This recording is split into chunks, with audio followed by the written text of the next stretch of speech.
Welcome to the Friends Fancy Benefits Baseball Podcast. I am Justin Mason, joined as always by Dave McDonald. Dave, how you doing, my friend?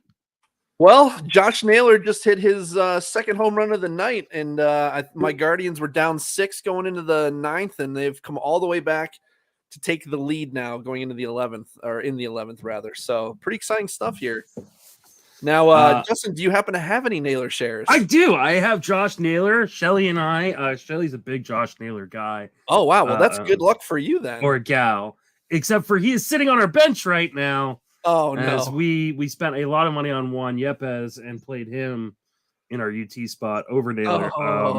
So that's a little brutal, especially because we have dropped 3 points today in the standings. We were pushing up towards the top 3, and now we're in 7th. So it's all right. That's going to be a competitive league again. That was the most competitive league I think I've ever been a part of last year. Oh my God, it was ridiculous. It was like at any point that any of the top 10 teams could have won that league. It was insanely close.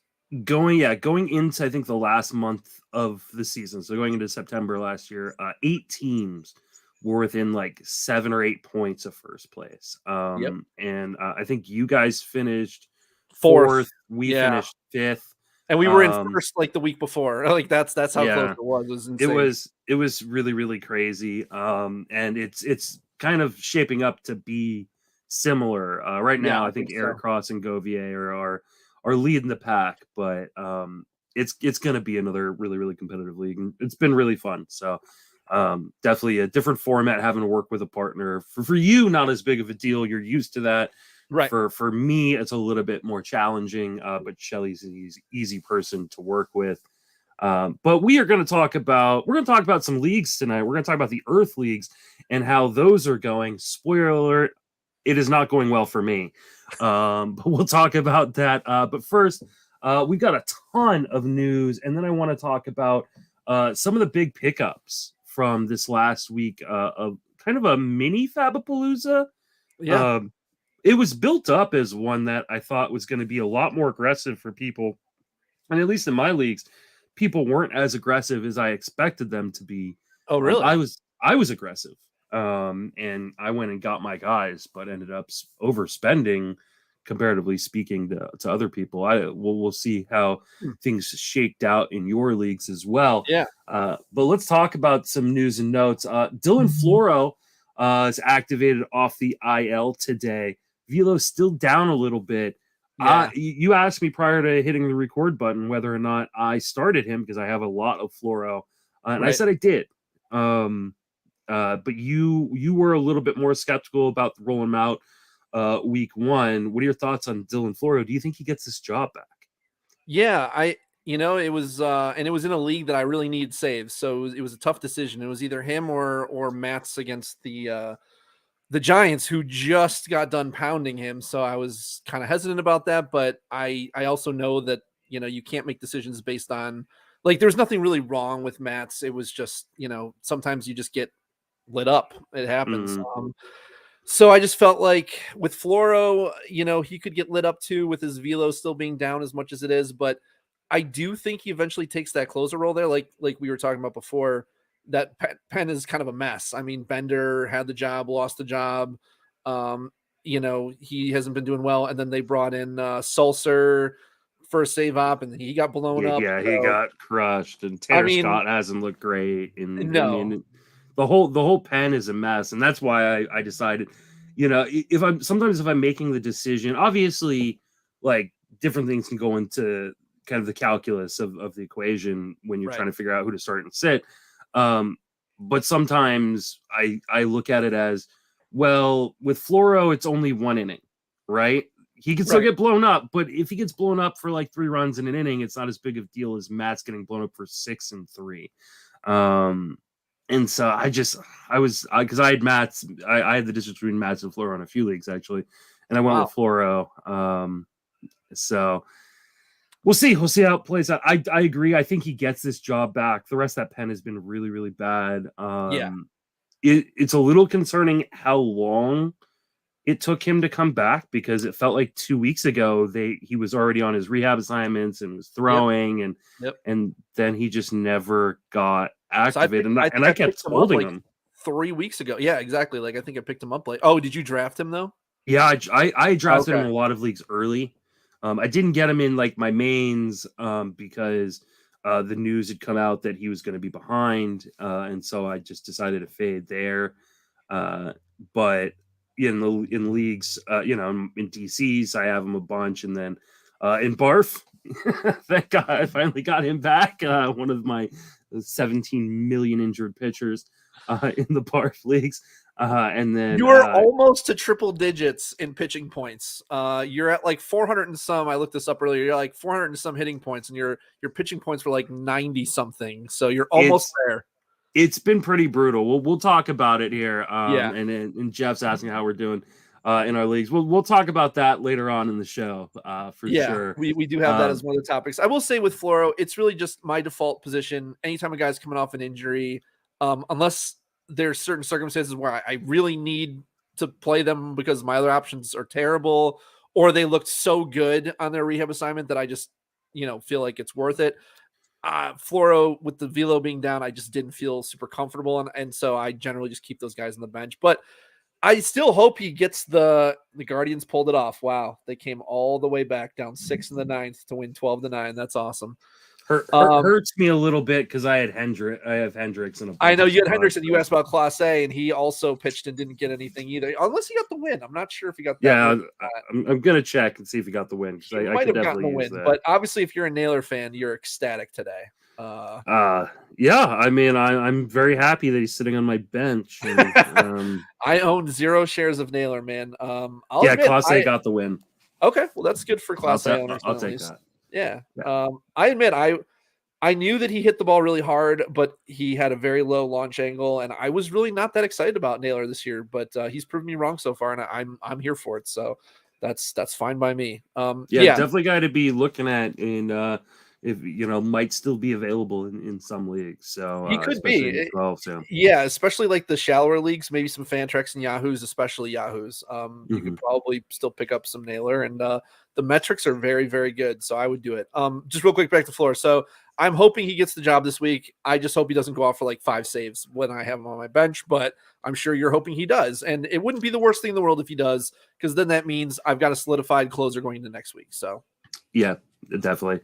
Frank Swindell was sent down to the minor leagues. He gets recalled a day later because he the Cubs are having a little bit of an outbreak of COVID, and so he's coming back up real quick. I have a lot of Frank Swindell. I was a big fan. Really? I love the zone contact skills we saw last year with the added power. Neither have held.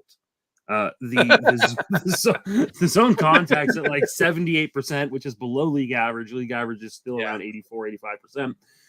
And the hard hit percentage went down from like 50% to like 27%. It has not been good.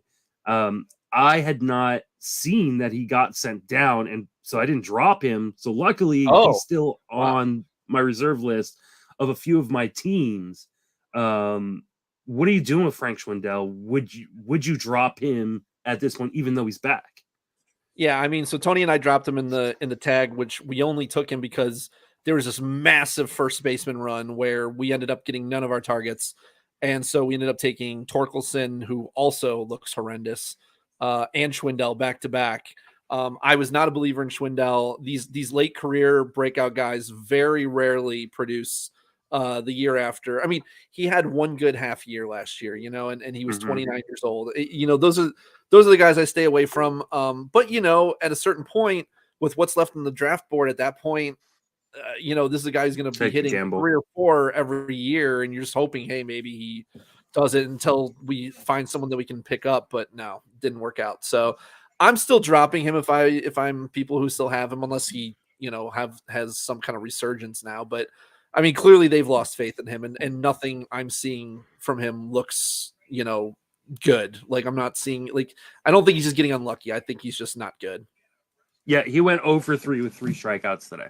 So, I mean, Not great. Yeah, he's not going to be on any of my FAAB teams as of next week. I can promise you that. So, yeah. David Robertson to the COVID IL. If you thought COVID wasn't going to be an issue this year, it clearly has been a major issue. I include a COVID section in the Roto write-up that I do daily over at Fangraphs, and I have to write something every day. And I think I mean, it is, I'm writing 4 or 5 days a week for that. And I think I've included a COVID section almost every day. Who do you think closes in his absence with him going to be missing at least the next few days? Now, remember that if a guy is showing symptoms and hasn't tested positive, he could still be placed on the COVID IL until he gets 2 negative tests, and then he can return. If he tests positive, he has to be out for 10 days. Right. And we don't know, right? We don't know. They do not give. I'm sorry.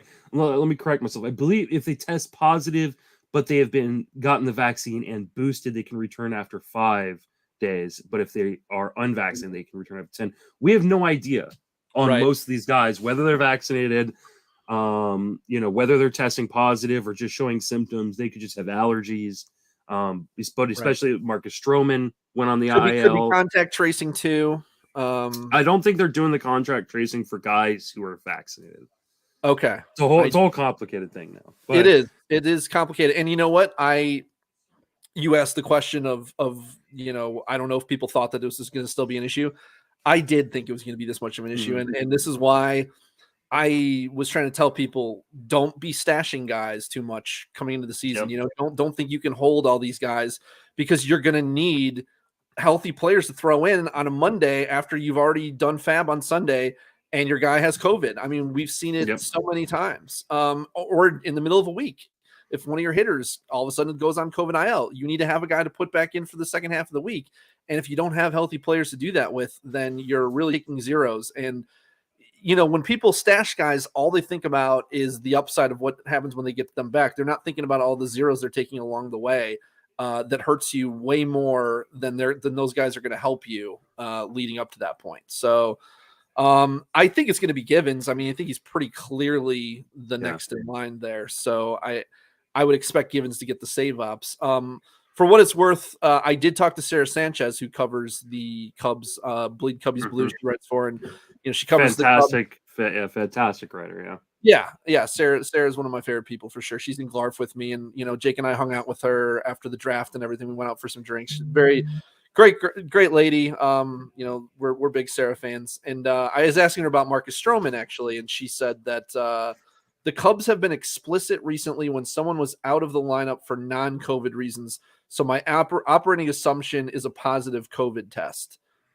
So yeah, I think she thinks that they are testing positive for this. Yeah, it sounds like, and usually when you see multiple guys go down at the same time, that's a pretty good sign there's something going on. So I agree. I think Givens is probably the next guy up. And if you are in like a daily pickups league, and you're looking to maybe sneak a few saves, Givens could be the guy to go grab just for now. Also, Mike Moustakas hits the IL with COVID. Same type of thing. Dude is just he's snake bit. Yeah. Just picked him up yesterday too. I'm like, he's starting to hit. It's a good park. He's, I like his skills in general. And then of course, immediately after we pick him up, he goes to COVID IL. That guy just can't catch a break.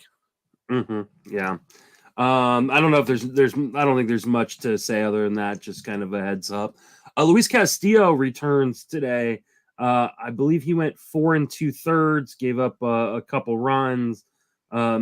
Where are you at on Luis Castillo? I was fading him prior to the injury, and so I was really fading him once injury happened. There were some people who were like, well, the injury might be a good news. He doesn't have to pitch in cold weather, which has been an issue for him before. I don't know that it's pitching in cold weather. I think he just might be a slow starter to start the season. I've got him in one league. It's a dynasty league. I bought low on him. I'll be looking to flip him after he gets his first few good starts. There you go. Where are you at on Castillo? Yeah, so Today he actually looked pretty good through 3 innings, although a lot of pitchers look good against the Brewers, to be fair. But when the Brewers get going, they can start hitting. So then after the first 3 innings, then he got hit for 3 runs over the next 2 innings. I think he only went like 4 1/3, 4 and 2. Yeah, and gave 3 runs. But he had 5 Ks and 3 walks though. So obviously control's not totally there, but he's always kind of had those issues. Like his command has never been good. I always thought he was overvalued when people were taking him in like the 2nd and 3rd round. I was always way off of him when people were taking him there. The Reds always had shitty defense on top of the fact that he can't command his fastball very well. And he always had higher whips. Like I don't want my ace to have like a 125 plus whip. I'm looking for guys who are much better than that. Now this year, I have 1 share in a Yahoo league because I could stash him on an IL slot. So that's all he's just not typically a guy I target, but if he falls to you, like if he falls too far, he could become a value. But I just this year, I was looking for guys who were starting already injured. I'm staying away from those guys in general.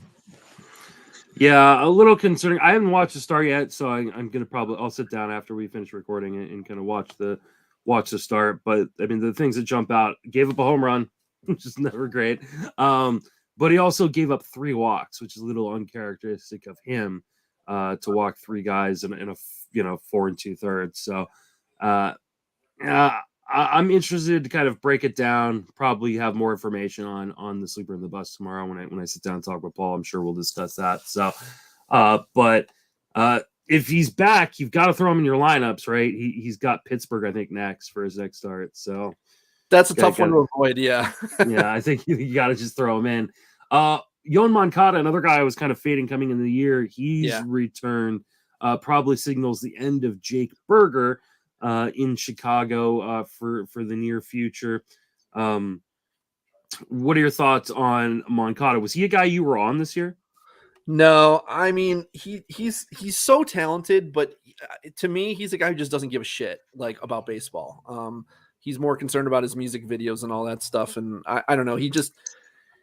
He perpetually disappoints, and he needs like a 400 BABIP to have a decent average on top of things. And I mean, he can run. He's talking about how he's going to steal 40 bases. He's not going to steal 40 bases, but he's very athletic. He has a lot of ability, but he's the kind of guy that people overrate and push up in drafts, and I'm not. I'm more of a doubter, and I'm not willing to pay for it. If he fell to me like really late, I would take him, but I'm not in general. I'm not really a Moncada fan. Yeah, I mean, I don't know if he doesn't give a shit. I don't want to say that necessarily because we don't know. He might be a really, really hard worker for all we know. But what I do know is that it seems like we continue, and when I say we, I mean the fantasy industry in general. We continue to draft off of what we thought his ceiling was initially, right? Like when he came over from Cuba, like it was this idea that like, hey, this guy could eventually be like a 30 first round fantasy talent. And obviously people aren't taking that high, but people are still taking him higher than he should be going, especially given the last few years. I'm not a big buyer.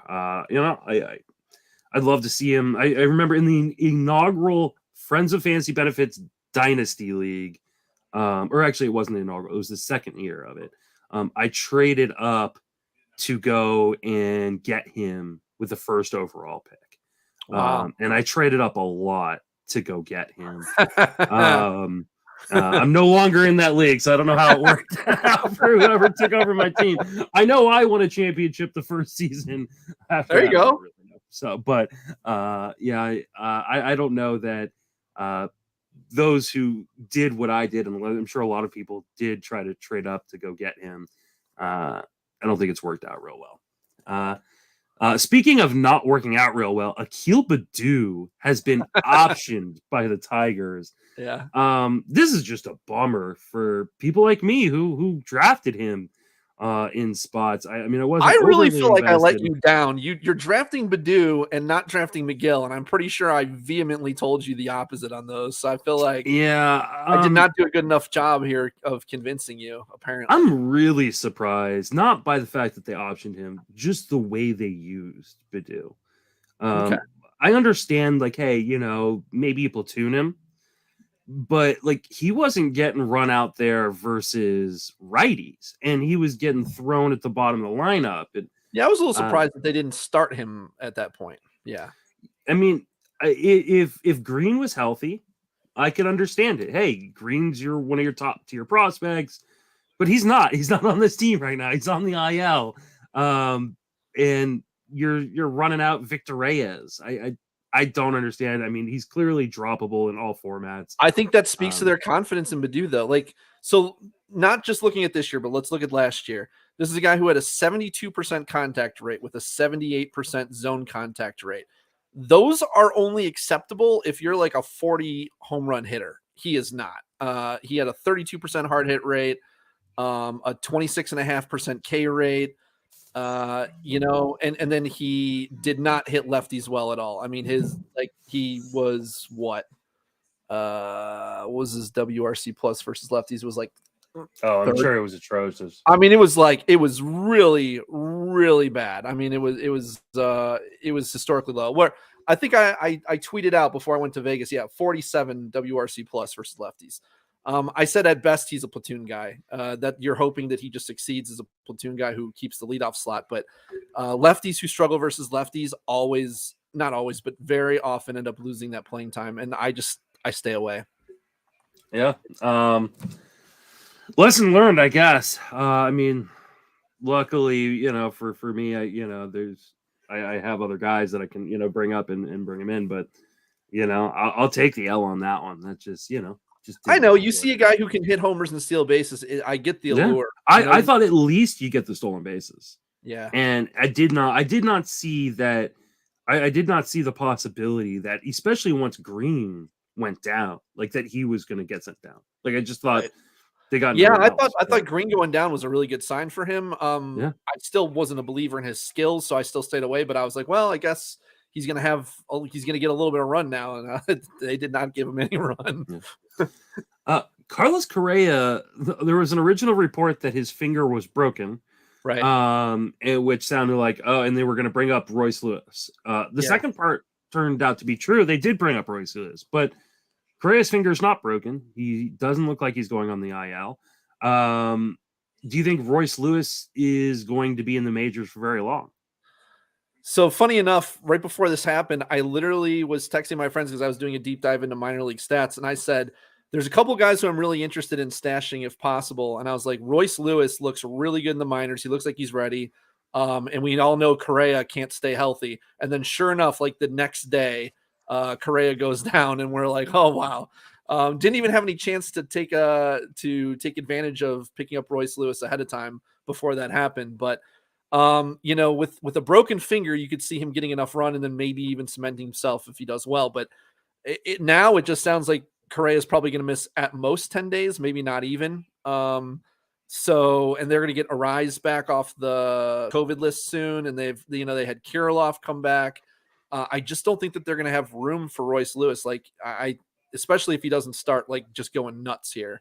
So I didn't really even bid on him on Sunday because I just don't think his stay is going to be very long. But if you're, you know, in a league where you have a minor league slot where you can stash him or whatever, I still think he'll get it, you know, some more run at some point this year. And he does look really, really good.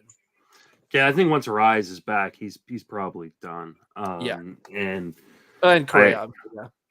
Yeah. But Correa hasn't been put on the IL, so yeah, exactly. So he's probably not even going to miss the 10 days. Yeah, so I think he should probably. I mean, if they're not putting him on the IL yet, it's likely he's back. I did not check their lineup to see if he played today, but I can.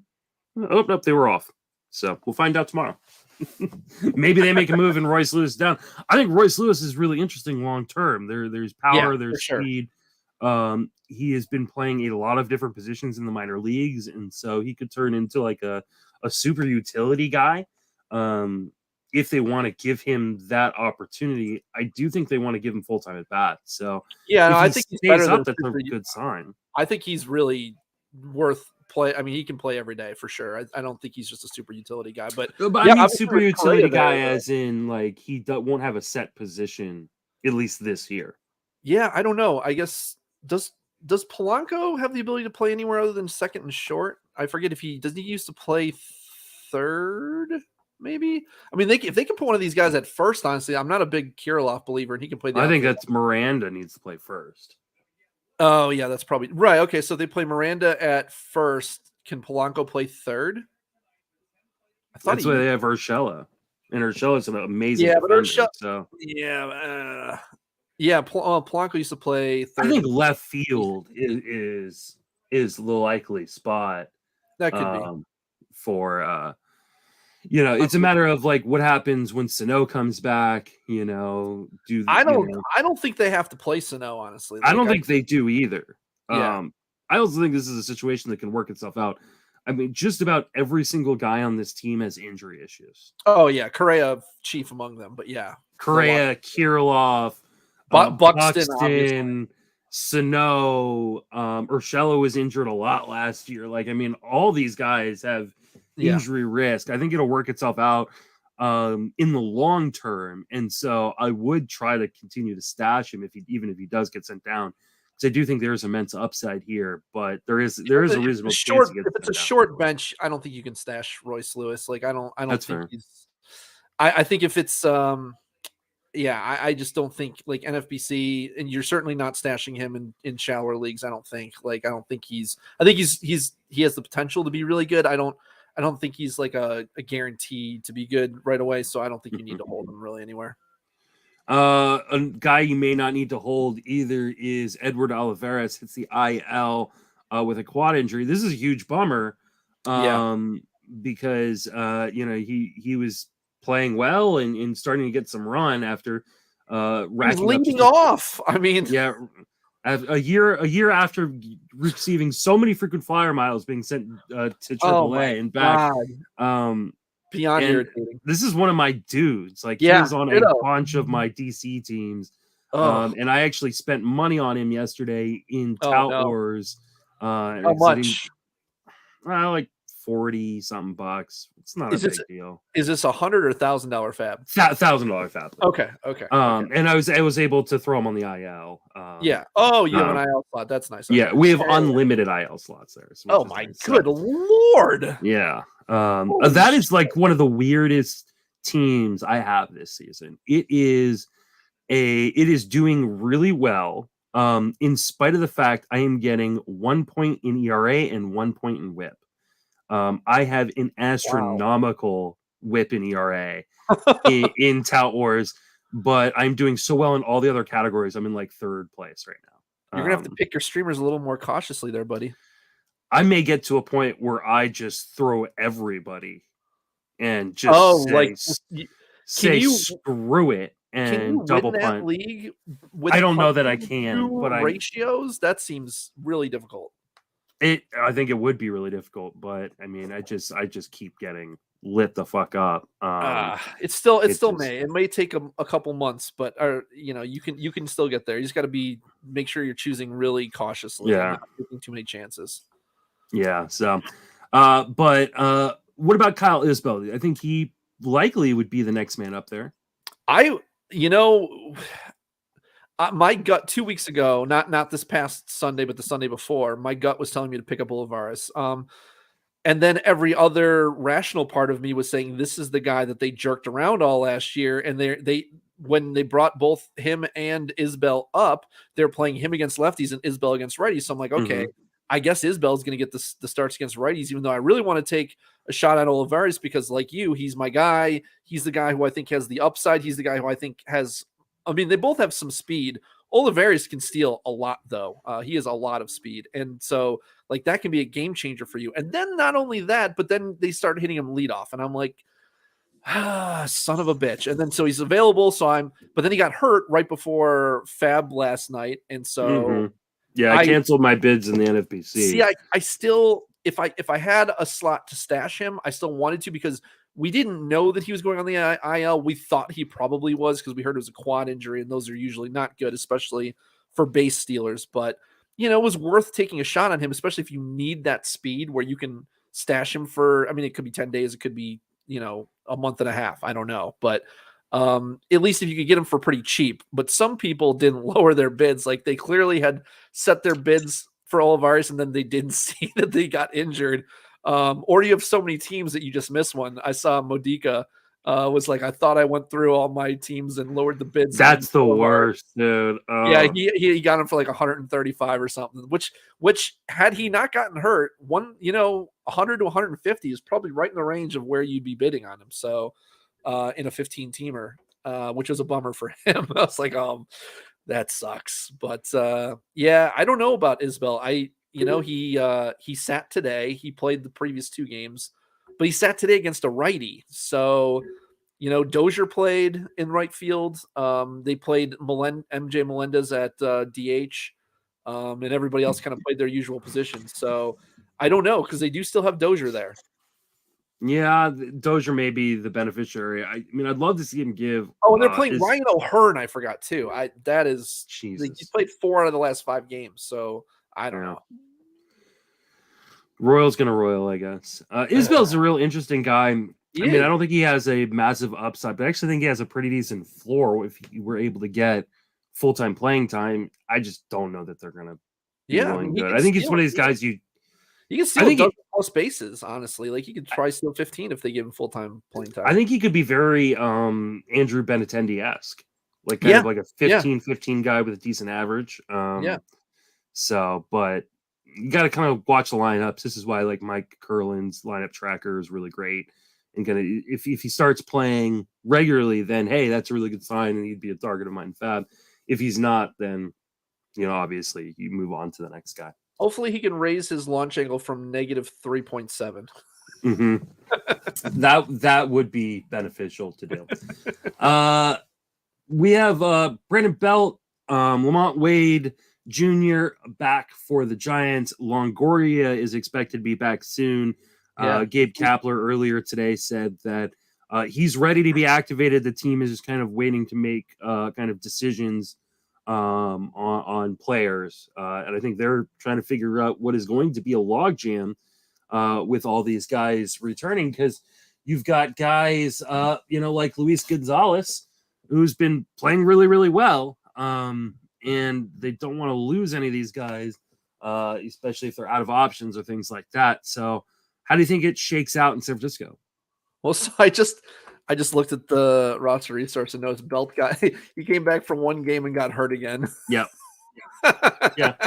I think Belt's going back on the IL here. This is what Brandon Belt is, though. I know. People call me a homer and stuff like that, but there was a reason I was fading Brandon Belt this year, in spite of the fact that it wasn't super expensive to get him in drafts. He is just a really frustrating player to own with all the injuries, and it's inconsistent playing time too. Like, he doesn't play every single day. Like, no, he's going to sit against some lefties. Right. They want to play Darren Ruff. The only guy who has played and this year Tyro Estrada and Wilmer Flores have played pretty damn close to every day too, and Darren Ruff. But that's because of injuries. Like, these guys are going to go back into platoon roles once Tommy LaStella is healthy. Now that Lamont Wade is back. I don't want I don't want to roster any of these guys on most teams. It just you're speaking like deeper leagues, or shallower leagues. Even in deeper leagues, it's so frustrating. Like especially like NFBC, where you don't have a lot of bench spots. I hate rostering guys. I know the platoon guys who you can only put in when they're facing like 3 or 4 righties for half of a week. But we know Lamont Wade's going to start versus all righties and no lefties. We know Belt is going to play versus all righties, maybe some lefties.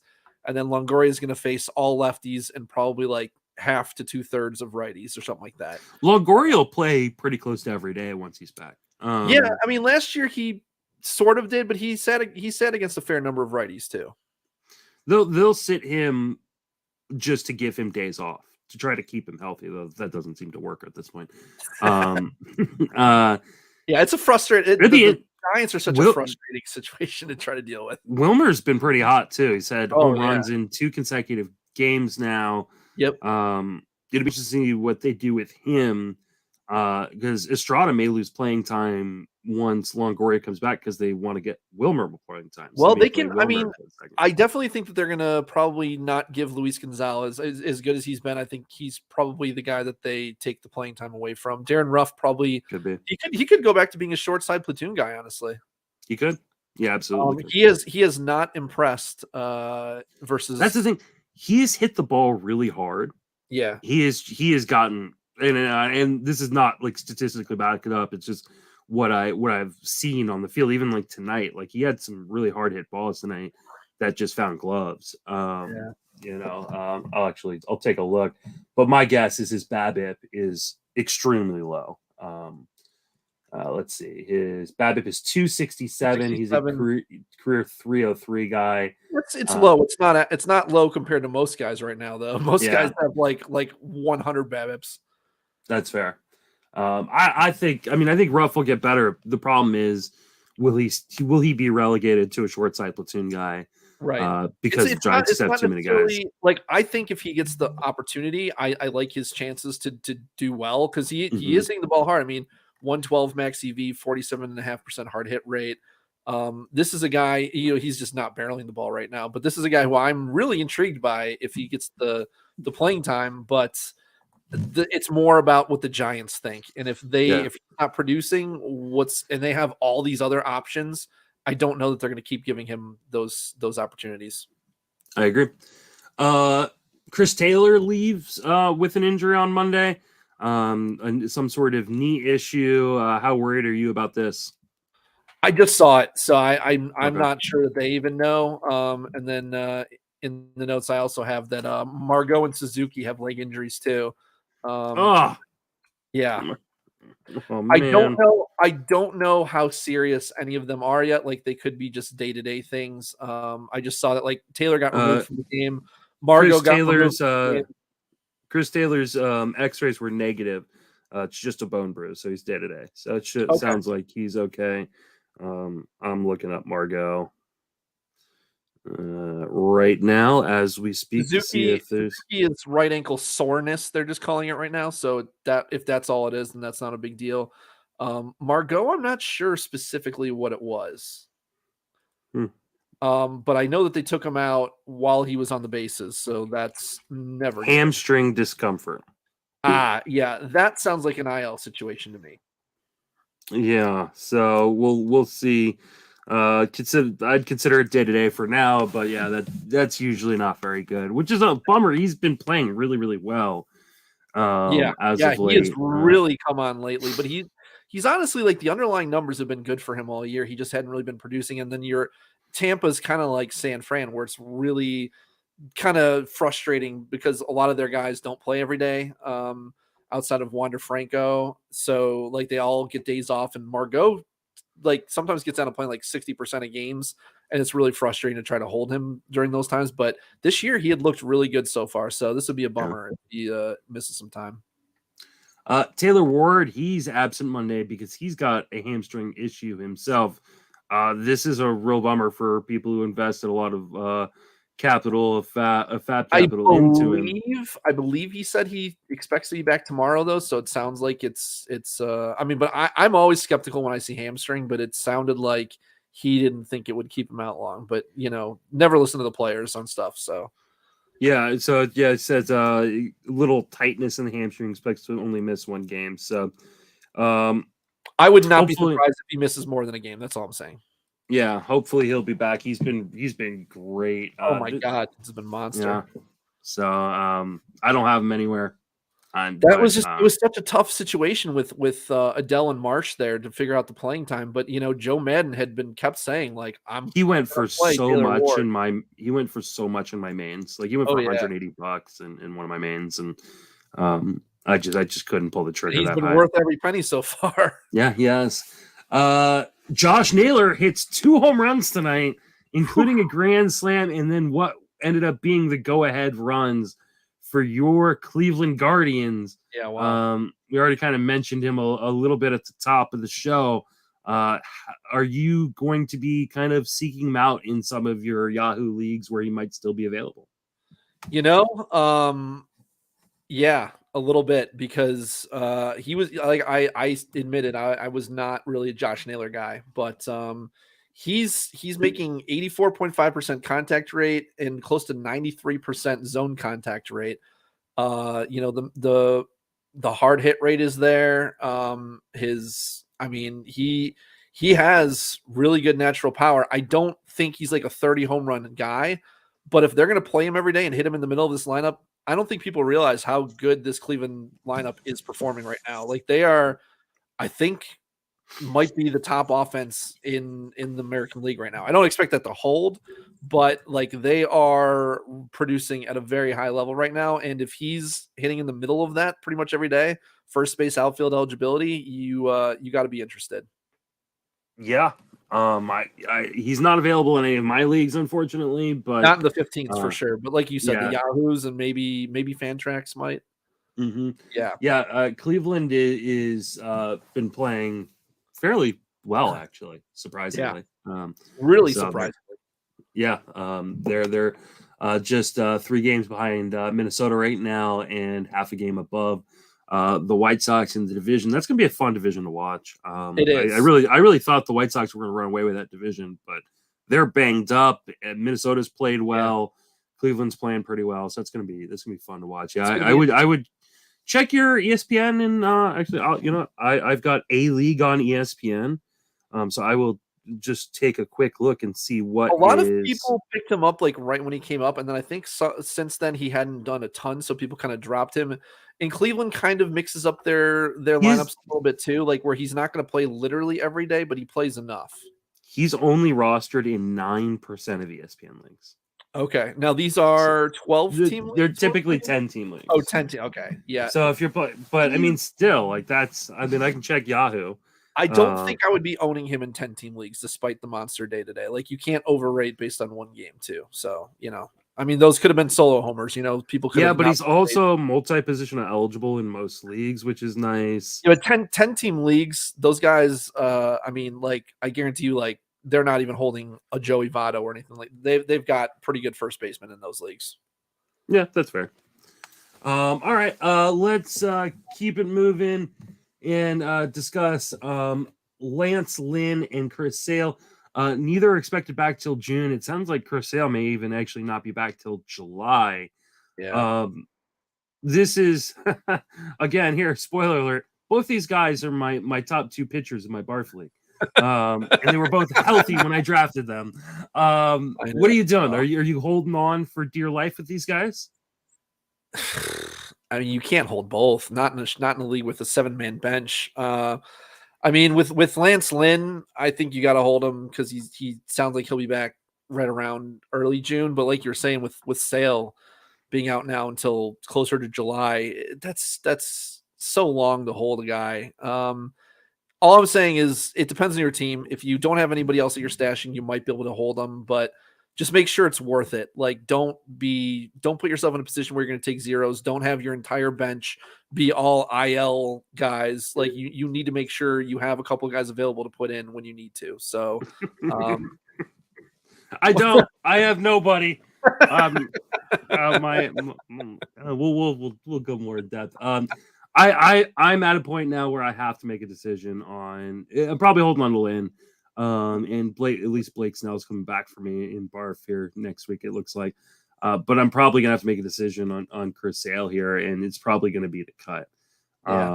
Which is a huge bummer because I think he's gonna be good once he's back. This isn't an arm issue. I know. But I don't know that my team can survive.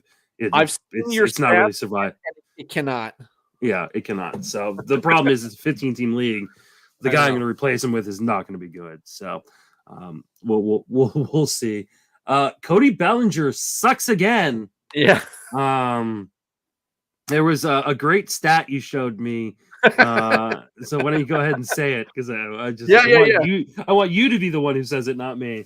Oh, you want me to say it?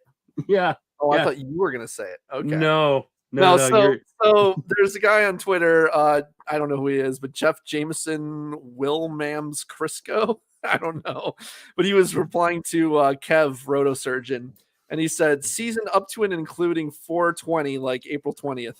He was hitting 279, slashing 535, 889, and then after 420, slashing 177, 236, and 589.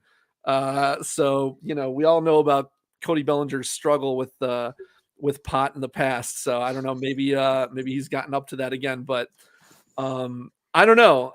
Do you think he's maybe just I don't know, do you think this is do you think he's Broken? back? Do you think he's still broken? I guess is the question. We saw a whole lot of victory laps in mid-April about Cody Bellinger not sucking off the bat.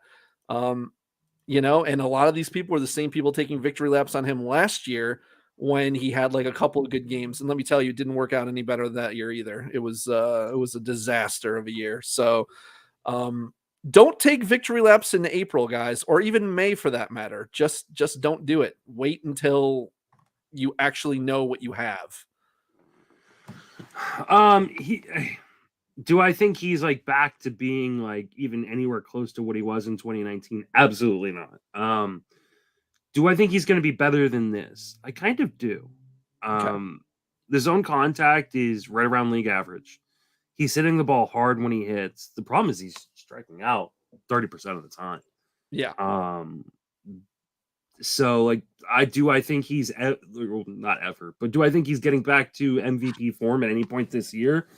No. Do I think that is a completely wasted draft pick where you got him and you should drop him? Also no. I think he's going to end up being like a guy that hits 20 plus homers, steals double digit bases, hits like 245, 250. Okay, so the Zips rest of season projection would be 21 homers, 10 steals, 243 average. Is that about where you're at? Yeah, that feels right. Okay. The weird thing right now is he is struggling massively versus righties. That is weird. Last year he was struggling against lefties so bad to the point where they started to platoon him. This year he's hitting 194 against right-handed pitching and 281 against lefties.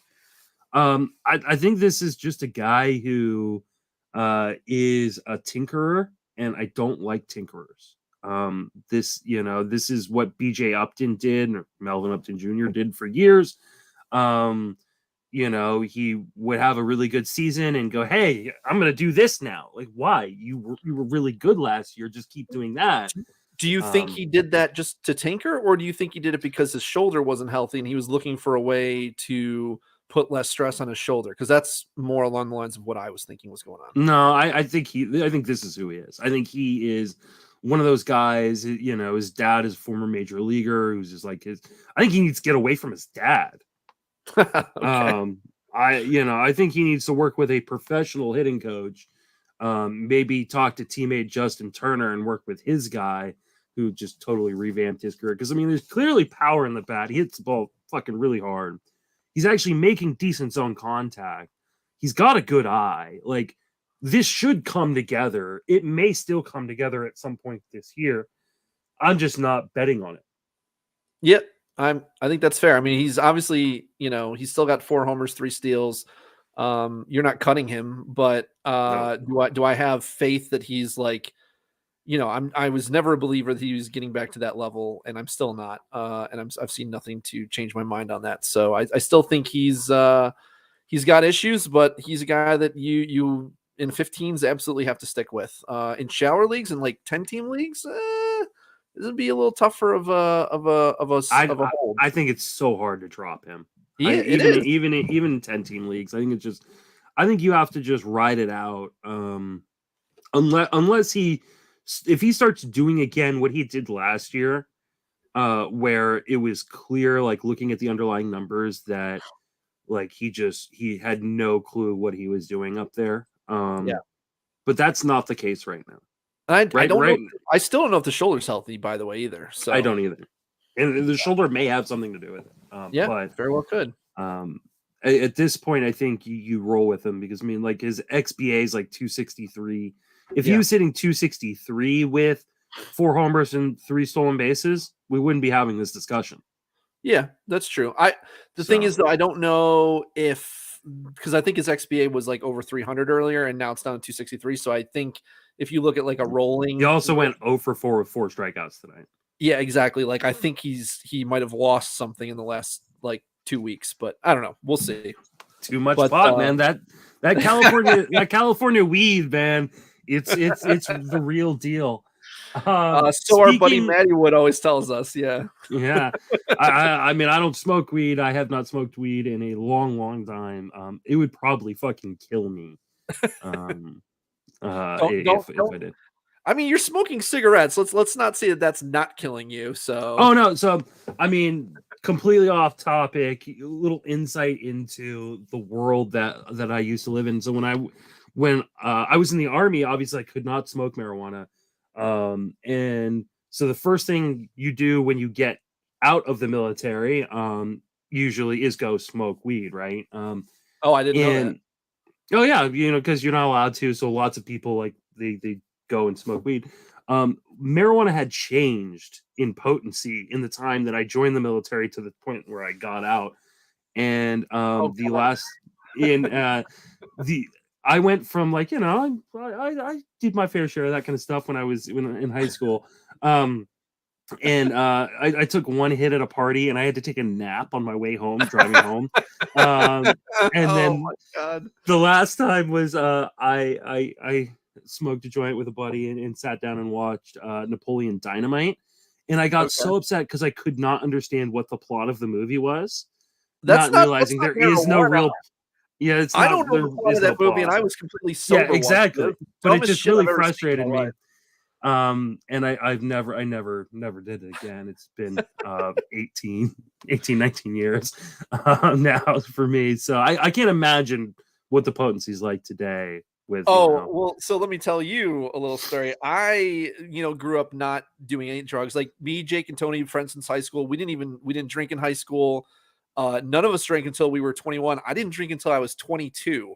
And then the first night I went out drinking, I got pushed into a window and went to jail for 3 days. So, but I had never done weed until like years even after college. And then, tried it, and I would be like once or twice a year kind of thing. Like when friends had it, not something I did a lot.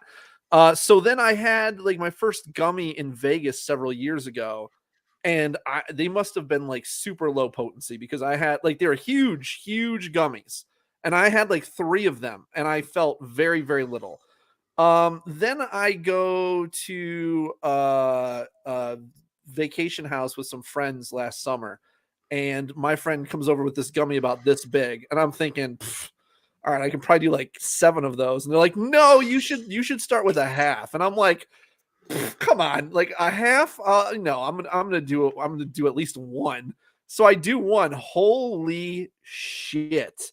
45 minutes later, I couldn't do anything. Like I literally had to go to sleep. I felt like I was going to fall asleep and vomit all at the same time. Like it was just like the worst feeling. I'm like, how the hell did those little tiny things have that kind of effect on me? And these huge ones do nothing. It's totally like the potency is different in each one, and you have to. You have to know what you're doing before you do it. The science behind it is ridiculous. It is. Something that I know very little about, admittedly. I know a lot about. I actually just did a 2-hour seminar on marijuana and THC, but but that's what I do. I need to be in on that, I guess. Yeah, I've got plenty of information if you want. Speaking of, I don't know. Speaking of, I was like, are you going to transition? I don't know how you transition to Camden Yards. There's some good weed out around Baltimore. I was stationed there when I was in the Army. There's actually better drinking there. Well, you did grow up in Baltimore, so I guess you could have gotten the transition. Yeah, well, I grew up in DC, but close enough to Baltimore. I was stationed just outside of Baltimore at Fort Meade. for a while. Great drinking town, Baltimore is, for those who like to drink. But anyways, Camden Yards, it has been taking away a lot of home runs. Yeah. I sent you this tweet from Nathan Ruiz, and their left field wall through 2 homestands now. The Orioles home runs 2, visitor home runs 0, Orioles lost homers 8, 2 doubles, 5 flyouts, 1 sac fly. Visitor lost homers 3, all flyouts. And then he said not tracked, hits to left from fielders playing deeper. So it really is having a big effect there. Hey, do you follow the Twitter account Would It Dong? No. You should. Okay, so okay. Yeah, this is a really great Twitter account. I just started following it this year. And it's an Autobot, and every time a home run is hit, or anytime like a deep ball is hit in the park, it'll auto-generate in how many ballparks it would be a home run. Okay. And it's amazing the amount of times I've seen this here. This would be a home run in every park but Camden. Oh, man. So Camden has just gone from this, home run haven to just a nasty pitcher's park. It's really weird. It's Tyler really Wells was a huge target of mine this week in FAAB, because I just love the fact he's going to be pitching in Camden. It's kind of a bummer that John Means is done for the year, because he would have really benefited from this park. I think things will change as the weather warms, and these balls that are being affected by the humidor will be less affected, but this is not going to play like a hitter's park again. And you have to wonder if the Orioles are going to change it again next year, because this is ridiculous. I mean, I didn't know it was going to be this big of a difference. That very much took me by surprise. Like, I mean, the AL East in general is such a bad place to have a pitcher, especially a pitcher on a bad team, like where you have to face the Yankees offense, the Red Sox offense, and the Blue Jays offense as often as you do. Like, I wanted no part of John Means. I did not realize that Camden was going to play. I knew it was going to play better. I didn't realize this much better. No. I mean, well, I don't think anybody knew how bad. Can't get the ball out. Like, I mean, yeah. The righties are having a lot of trouble. Mancini and Mountcastle's, dongs are way down. So, and Hayes, like they're still hitting okay, but they're not hitting homers as nearly as the same rate. So I think that's something that you're just going to have to come to terms with, I guess. I don't know if they're going to switch it back, because now you got guys like Bruce Zimmerman and, guys coming out of nowhere, Tyler Wells, to actually look like decent pitchers, because God knows that the Orioles haven't had any pitching for like the last decade. Yeah. Other than John Means. Well, and they've got 2 guys, coming up from the minor leagues. Yeah. Grayson Rodriguez and DL Hall, who I think they want to protect. I think so too. So they may not want to change it at all. So, just keep this in mind when you're looking at streamers. Don't throw, Orioles out with the bathwater just because in your mind that, bad park, bad team. It's still a bad team, but it's a better park than, I mean, it's like I said, it is a pitcher's haven right now. It's insane. That's crazy. Now, how's your boy Cedric Mullins doing? He started off slow, but he's starting to get together. Okay. I might have one share in a Yahoo league. He's also a lefty, so he's not affected by the walls much. True. Oh, he does have 4 homers and 4 steals. He's hitting 250. Yeah. That's fine. I mean, like, you knew he wasn't going to. He was hitting like 210 a week and a half ago. So yeah, like you said, I think once the weather starts warming up in some of these cold weather cities, I think you're going to see the ball start flying out a lot more at a higher rate. And some people think that they're going to change the ball at some point this season too. I do too. I really do. Yeah, I have no idea. I have no idea. I love a pitcher's duel. I absolutely love a pitcher's duel. What I do not love is watching like Dakota Hudson go against Antonio Senzatella and it be like 2-1. Like I want to see like Verlander go against Kershaw and it be a pitcher's duel. I don't want to see like, Bruce Zimmerman, versus Austin Gomber and it be like, just a, no runs scored. So yeah, I mean, I think it's also just seeing guys barrel the ball and the ball not get out on those barrels. Yeah, like, that's what's frustrating. I think I can't, because I also follow the MLB barrel tracker. on Twitter. Yeah, and the amount of barrels I've seen this year that just end in flyouts is I know, it's crazy, unreal. really you hope warmer weather. And I mean, I think Todd Zola tweeted something out about like how weather has been so cold and rainy and windy earlier in the year, and that's had an effect as well. But I mean, it's obviously a combination of things, but MLB did not do any favors by instituting the ball they did this year. No, So, I agree. All right, let's talk about FAAB. Yeah. I don't want to like deep dive on all these guys because I don't want to be here for 6 hours or anything. Yeah. But I want to talk about him. Josie Miranda was kind of one of the big names of the weekend. He is getting a shot because the Twins have been missing some guys. They're starting to get guys back. Do you think Miranda sticks long enough to make an impact? Because he's got power and pretty decent contact skills.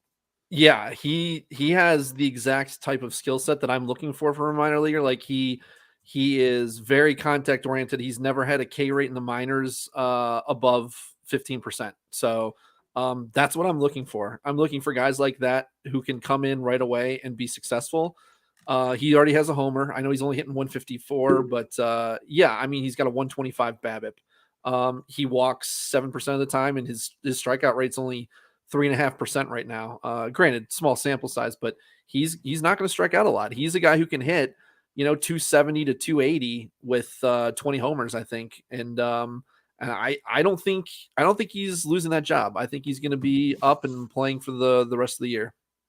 I think there's a real chance he is up the rest of the year, and I think his real chance is really good. Yet very small sample size when you're looking at the major league numbers right now. Yeah. But one of the things I am noticing, he's got like a almost 92% zone contact percentage. So also putting the ball in the air over 50% of the time. Those are numbers going to turn into a lot of home runs. And yeah, I mean, he's getting a little bit unlucky early on. I think he's got time to kind of smooth that out. They've got Sano on kind of a team-friendly long-term deal, but I don't think that matters. I think if the way Sano has played the last few years, he's bad defensively. He strikes out way too much. He goes through these obscene cold stretches. I think Miranda is going to be their full-time DH, or maybe even first baseman moving forward. I think Kirilloff will probably play first.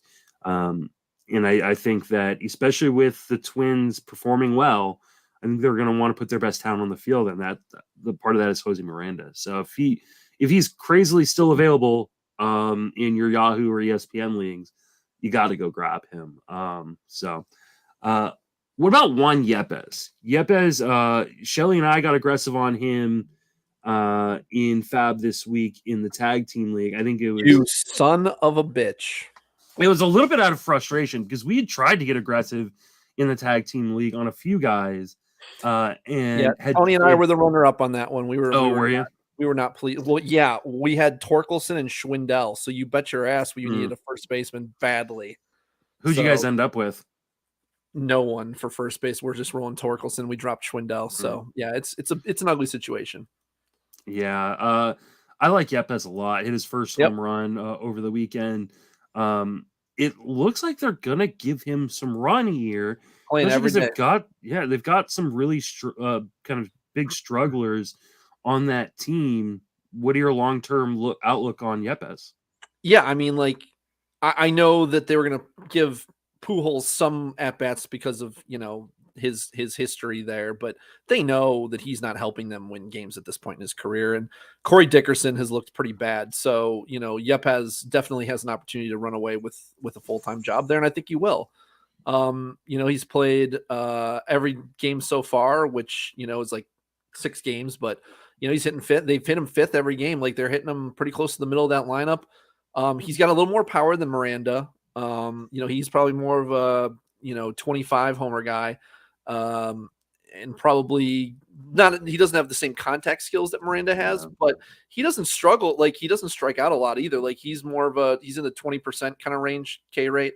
I'm more concerned about like the high 20s to 30% K range. That's when I'm concerned. So if he can hit you 25 homers, and get you like 250, 260 average, something like that, I think, in the middle of that lineup, that has a lot of value.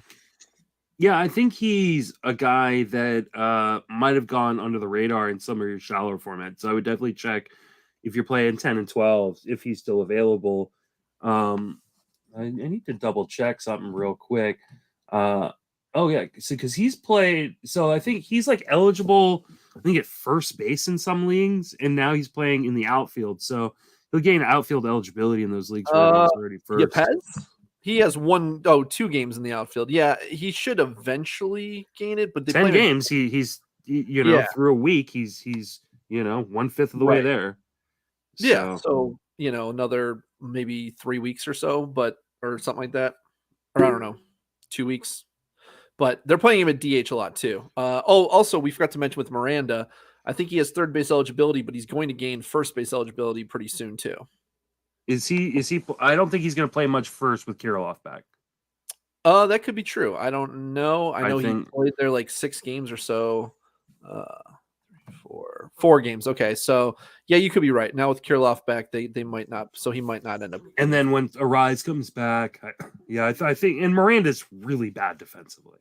Not that Yepez is any good, but Miranda's really bad defensively. The whole reason he wasn't up is because he's so bad defensively. They couldn't put him at third. So I think he will probably gain first base eligibility at some point. Miranda will, but it might take a little while, especially now they're starting getting guys back. Yeah. We talked about Royce Lewis, so we talked about it. And we also talked about Edward Olivares. Right. So let's move on to Brandon Drury. Kind of a blast from the past. This guy I liked a number of years ago. Oh yeah. He's getting some run. Did you grab some Brandon Drury? Are you excited about him at all? We did, yeah. I mean, obviously he was not the big prize. Like I don't believe in him the way I believe in Miranda and Yepez.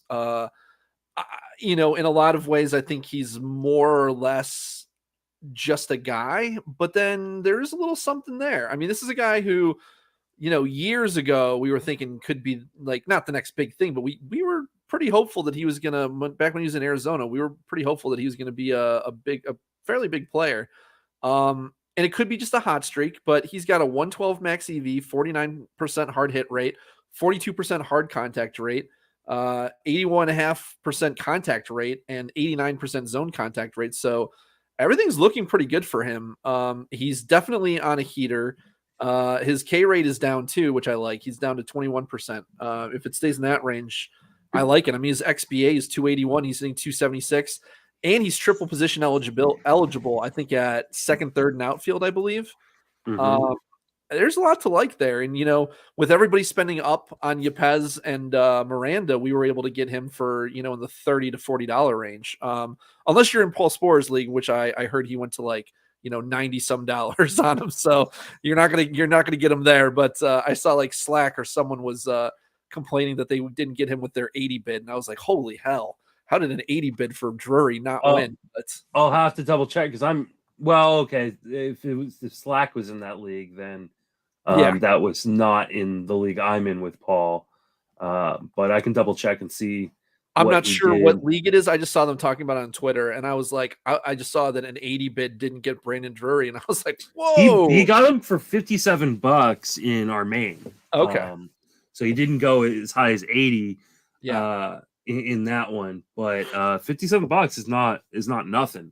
No, that was more than I was willing to bid on him. But I liked him in that $30 to $40 range. I can imagine if you're desperate, I can imagine going up to 57, 80 to 90 still. Triple eligibility is valuable, and he's playing on a Reds team that is great park pretty too. Bad, but it's a great park, and it's now down Mike Moustakas.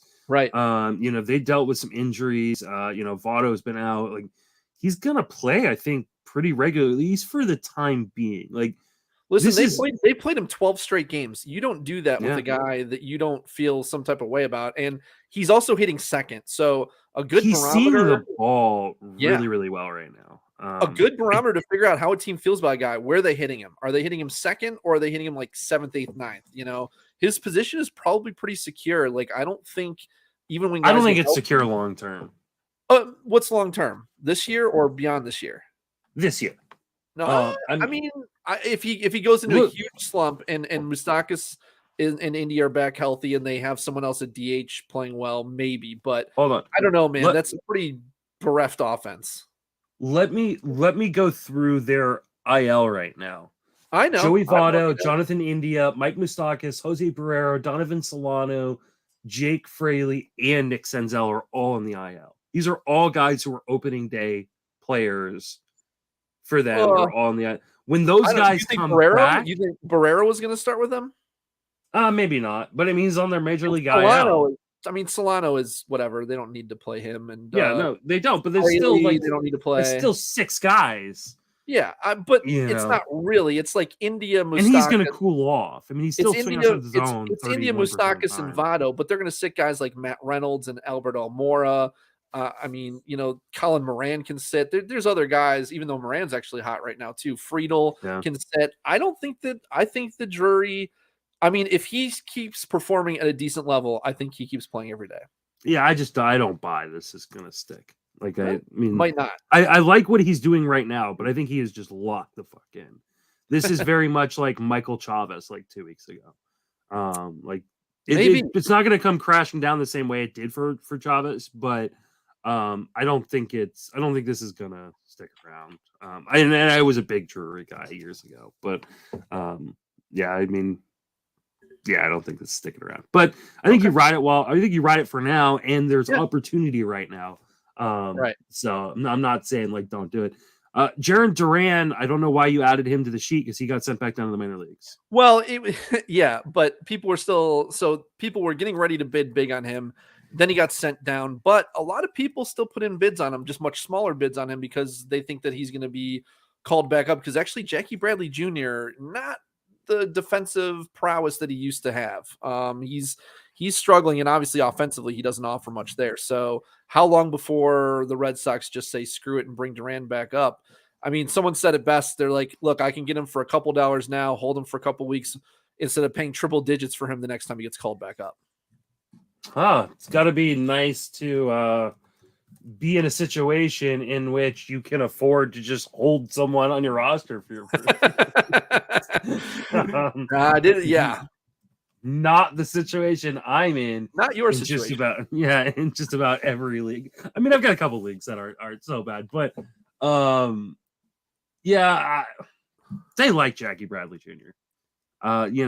They shouldn't like him as much as they do, but they do. And he is still a very good defender. I don't think he is. He has a negative defensive rating for this year so far. I mean, I don't know. 84th percentile and outs above average. I don't know where the negative rating comes in. The defensive statistics suck. So let's I don't know a lot about him. He's still a very good defender. I've read things from people in the Boston sphere, and then I've seen. I know he on Fangraphs he's got a negative defensive rating, but I don't know what the fuck that means. So I don't know. I've got his page up. I'll take a look real quick and see what the defensive. But if he keeps struggling offensively, which he will because he's Jackie Bradley Jr., I think it's just a matter of time before Duran gets called back up. I would hope, but I mean, no, he's got positive defensive stats everywhere. I don't know where the bad defensive quotes have come from, but it's just not there. Okay. Yeah, I mean, they traded away a positive and offensive and positive defensive player away to get Jackie Bradley Jr. They just love this guy. I like Duran a lot, and I think he could be really interesting if he does come up and get full-time playing time.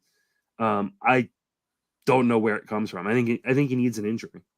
We saw when Kike went down or went on the COVID list that they brought him up, but as soon as Kike was ready, he was back down. I think he does need. We'll see. I think I'll bet you in the next month. So in the next 4 weeks, he'll be back up. We'll see. I just don't know if most people can wait for that. So no, and that's fair. It depends on your situation for sure. And how badly you need steals. Speaking of returning, Bryson Stott has returned. Yeah. Any interest in going on that rodeo again? Yeah, a lot of people, added him when he came back for cheap, and you can get him for pretty cheap because he's hitting ninth, and I watched him when he went down to the minors, and he was still striking out at about the same clip. So I'm still pretty uninterested in Bryson Stott. I mean, I get it, I get taking a shot on him and his talent, but yeah, I don't know.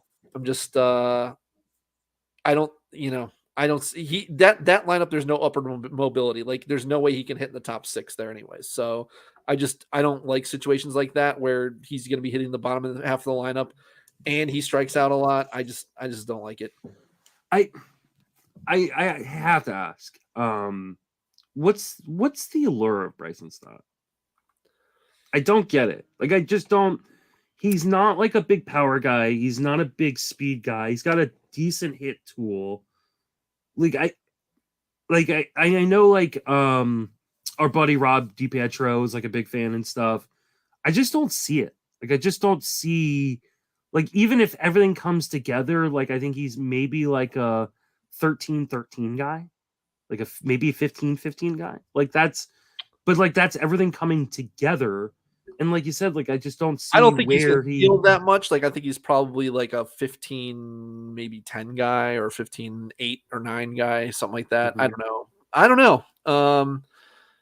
I'm not a prospect hound, so I don't know what other people are seeing beneath the stats, maybe that we're not seeing. But yeah, I didn't see a lot of reason to be super excited about him. I didn't target him in drafts or anything, so I don't know. No, I mean, and I didn't even put bids on him in FAAB this week. Just not interested at all. Yeah. A guy I am a little bit interested in is Yadiel Hernandez, who seems to have been kind of taken over that role in Washington. Any interest there?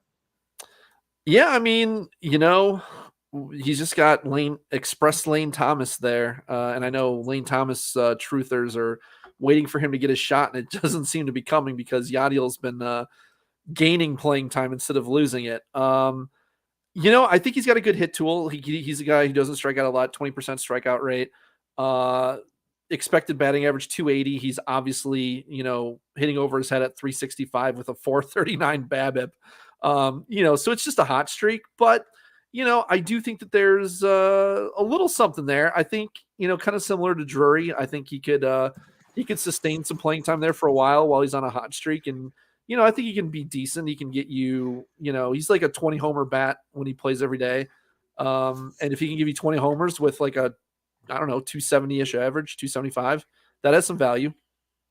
Yeah. I mean, I think he is exactly that. Like, I think he's a guy who, he's not going to run this hot. Like, I don't think he's hitting 300. No, but 439 BABIP. I mean, yeah. But what he does do is just barrel the ball. Like he just barrels the ball, and he makes a good amount of zone contact. He's barreling the ball this year. In the past, he's not barreled like that. Yeah, but I mean, that's what he's doing right now. He's making zone contact. When he does make contact, it's a barrel.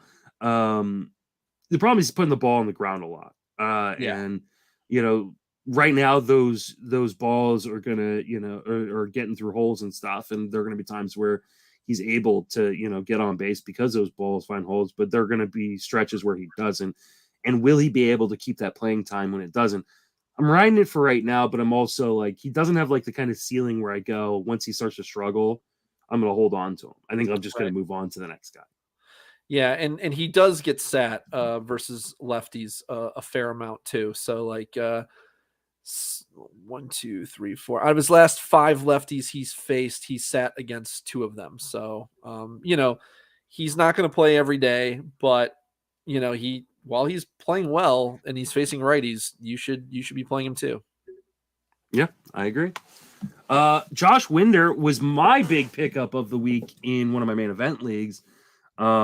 I got tired of just getting outbid, and I heard you. I saw that. And put $171 on him, only to see that the next highest bid was 91 or something like that. You know what? Screw it. I'm going to get my guy. Do it. Winder's been really, really impressive, and I know his last start was against Oakland, but he's pumping up the zone. He's getting swings and misses. What are your thoughts on Josh Winder? I like him a lot.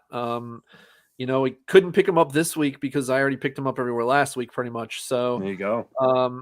get him for a little cheaper. I did pick him up in Glarf this week because I foolishly held on to Matt Brash for another week when I should have just let him go last week. And so had I done that, I could have gotten Winder for $1. I mean, I would have been more than $1, but instead I had to pay up for him, but I got him for 57 this week, so I'm okay with that. I don't have a lot of money left in Glarf, but Winder is that guy that I wanted to have. I think he's got us. I mean, and now with all the injuries there, Paddock's on the Paddock's injured now. Ober's on the IL. Bundy is bad. He's garbage. Yeah. I have no question that he's going to maintain his spot. The only thing is he's coming off of throwing just like 73 innings last year. So I don't think he can pitch much more than like 120 maybe. But if you're getting 120 good innings from a guy, you're not going to complain. So I don't know how they're going to manage his innings, but I hope that he just keeps going out there, and I love his stuff. And the Sierra is 2.88, and his K rate, I think he actually can strike out more guys. He's got an 8K rate right now. He has really good control too. All through the minors, he's never walked guys. So really, it's just getting that K rate back up. But I mean, his last 2 games were already much better in the K department. Yeah, I mean, swing strike rate is like 13%, so you would think that he would actually be above a 25% strikeout guy. So I do think the strikeouts, and what we saw in the last game, like you said, I mean, that's a sign that there's going to be some bigger strikeout numbers coming. Granted, that was Oakland, but before that, Tampa, he also struck out 7 in 6 innings. So, so I think the question, the control isn't a question. The command may be a question at times. When his command is off, I think he's going to give up a few home runs. And I think that's, so I think there will be some blow up starts here and there, but I was willing to run him out this week against, the Mets in Houston. So, yep, I did too. I mean, I think he's somewhat legitimate. And like you said, the Twins rotation is in a little bit of trouble right now. So especially, it didn't sound like they were overly concerned about Paddock, but anytime you say elbow and, soreness or discomfort or whatever they're calling it, that's a huge concern for me. So for sure. If Winder is still available, he's still available, I think, in a lot of 10s and some 12s. I would be going out and getting aggressive in the same way that I've even picked him up in Yahoo League. So I really like him. What about Spencer Strider? He was another kind of big pickup guy. I think people are looking for him to go from being kind of a multi-inning relief guy into being a starter, because the Braves rotation is a little bit struggling right now. What are your thoughts on Strider? Is he a guy who can take another step? I love the stuff. I mean, this is a guy who, he's got a 13K per 9 rate, 36.5% K percentage. He does walk some guys, but in his last, I mean, he's obviously coming off the 4 innings, no runs, 4 hits, no walks, 8 Ks. So monster outing, but he obviously hasn't gone 5 innings, and I don't know what they're going to do with him. And the reason that I didn't go after him is because in most of my leagues, I'm doing pretty well in pitching. So it's not really where I'm looking to spend my money, especially on a guy like him. He's kind of like in that Tanner Houck area where they're not really fully committing to him in the rotation. And they said that he's their 5th starter and they won't need a 5th starter until like May 18th or something like that. So they think that they're just going to use him in as a late inning reliever until then. So I kind of just don't love that they're just going to be bouncing him around. But, if you're getting 3 to 4 innings of dominant ratios and Ks out of him, you can't complain. But it's hard because he's not, he still doesn't have any wins. And I don't know, the getting wins out of guys like that is really difficult. Yeah. I'd almost rather just see them do what they had been doing with him, is keeping him in the bullpen, and letting him just kind of come in after guys and, stealing a few wins and getting a crap ton of strikeouts. I worry about his ability to maintain his stuff deep into a game. because he hasn't done it. And I mean, he's already got like a 13% walk rate. Right. That's going to be dangerous once you're pitching in the 5th or 6th inning and you don't have the ability to reach back, and throw quite as hard as you were before. I think the upside is immense. I mean, we're seeing a guy with like a 35% strikeout rate right now. So I mean, especially in deeper formats, I think you take that gamble. Shallower formats, I like him because the upside's huge, but I think there's going to be some really big blow up outings that are going to bite people. I was not aggressive on him, and other people were, so I don't have him anywhere. Yeah, he was the guy I knew I wasn't going to get because those in FAAB starters go for the most. I mean, unless it's like a bona fide stud prospect hitter, it's always pitching that goes for way more. So I get it. People are starved for something. If they committed to giving him a spot and they gave him 5 innings, I would be all about Strider. I just don't know that I see that happening. So, the guy I got in the most amount of places this week was Tyler Wells. I seemed to be rewarded a little bit and went out and had a really nice start against Kansas City earlier today. Where are you at on Tyler Wells? Obviously helped out by those changes in that ballpark. Yeah, he was a guy, I'll be honest, kind of flew under my radar. I didn't really, the AL East Baltimore thing. And I just looked today, he went 6 innings, 3 Ks. I mean, he was good ratios, but he's got a 7 K per 9, 19% K rate. The swinging strike rate is under 10%. Those guys have their value, right? If you trust them to throw them out, a guy like Irvin or like, Keller, Brad Keller, guys like that, Zach Greinke, they can be usable in streaming situations. It's hard to trust a guy in the AL East having to face those good offenses, man. It's just, and I just didn't need the help in pitching too much yet. So I didn't end up even looking into him, to be honest.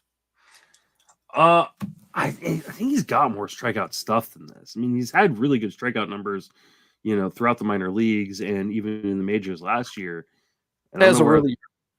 Yeah. And so maybe he's losing something. For sure. And let's see. Yep, velocity's dipped. So maybe that's one of the reasons. And maybe he's strong beyond 5 innings either. He's no.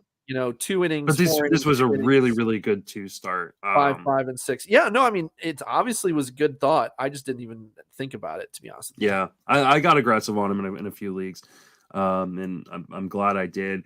I don't know what the long-term viability of it is, but I'm in a position right now where I could kind of take those gambles. Fair enough. But if I want to see the velocity come up a little bit, because if the velocity comes up, then I think we could be getting more strikeouts. Yeah. But right now he's pitching to a lot of contact.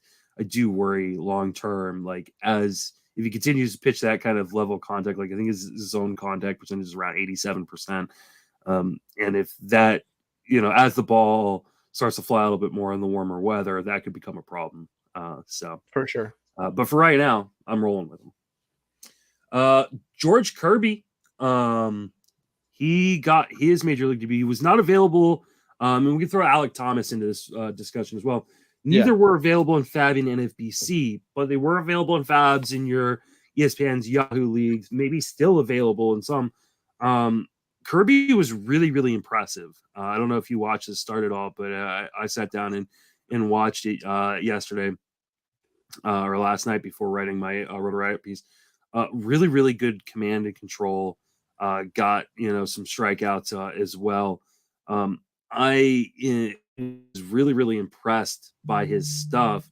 I know there's some people out there that are a little worried about how hard his fastball gets hit. Where are you at on George Kirby, and will he be a guy you're aggressive on in FAAB this week in NFBC? Yeah, I mean, if you need pitching, it's certainly you have to think about him, and you have to think about going big on him because you're not going to see. I do think that Max Meyer is going to be up sooner than later, but reading some of I don't remember how to say her last name, but Kim NG. I don't know how the general manager of the Marlins. I'm not sure how you say her last name, but she, is it when? Yeah, I think it might be, but I could be wrong. Okay, I don't know. But I was reading some of her comments talking about Max Meyer, and she just didn't make it seem like it was imminent yet. But I mean, with every passing Eliezer outing, I think his time grows nearer and nearer because that guy with his 2-pitch arsenal needs to be in the bullpen until he learns the third pitch. So Max Meyer's been dominating in AAA. I think he's, after Grayson Rodriguez, I think he's the next best prospect starter, and then third would probably be Kirby. Kirby's coming from AA too. He flat out skipped AAA because the Seattle's playing to win now.